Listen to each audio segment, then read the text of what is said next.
قال شيخ الإسلام ابن تيمية رحمه الله كثرة الذنوب مع صحة التوحيد خير من قلة الذنوب مع فساد التوحيد.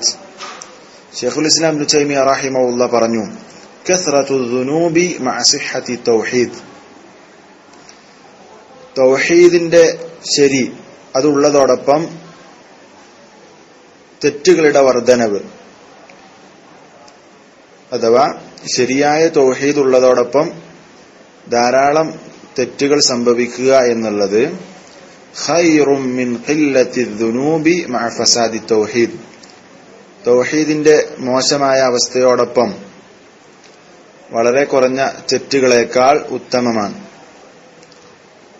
എന്ന് പറഞ്ഞാൽ തൗഹീദ് മോശാണ്, ഫസാദാണ്.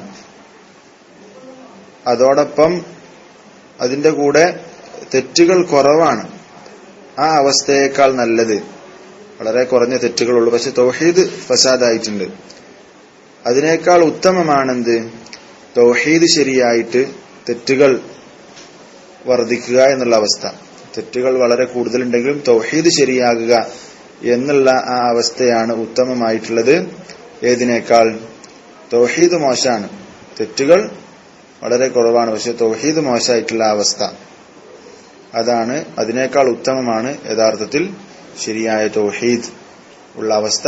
എന്നാൽ ധാരാളം തെറ്റുകൾ ഉണ്ടെങ്കിൽ കൂടി എന്ന് ശൈഖുൽ ഇസ്ലാം ഇബ്നു തൈമിയ്യ റഹിമഹുല്ലാഹ് പറഞ്ഞു. ഇവിടെ തൗഹീദിന്റെ പ്രാധാന്യത്തെ കുറിക്കുന്ന ഒരു ഉദ്ധരണിയാണ്. തെറ്റുകൾ, ധാരാളമായി തെറ്റുകൾ ചെയ്യാനുള്ള ഒരു പ്രേരണയല്ല, മറിച്ച് തൗഹീദ് ശരിയാവുക എന്നുള്ളത് വളരെ പ്രധാനപ്പെട്ട കാര്യമാണ് എന്നാണ് ശൈഖുൽ ഇസ്ലാം ഇബ്നു തൈമിയ്യ റഹിമഹുല്ലാഹ് ഈ ഒരു ഇബാറത്തിലൂടെ ഉദ്ദേശിക്കുന്നത്.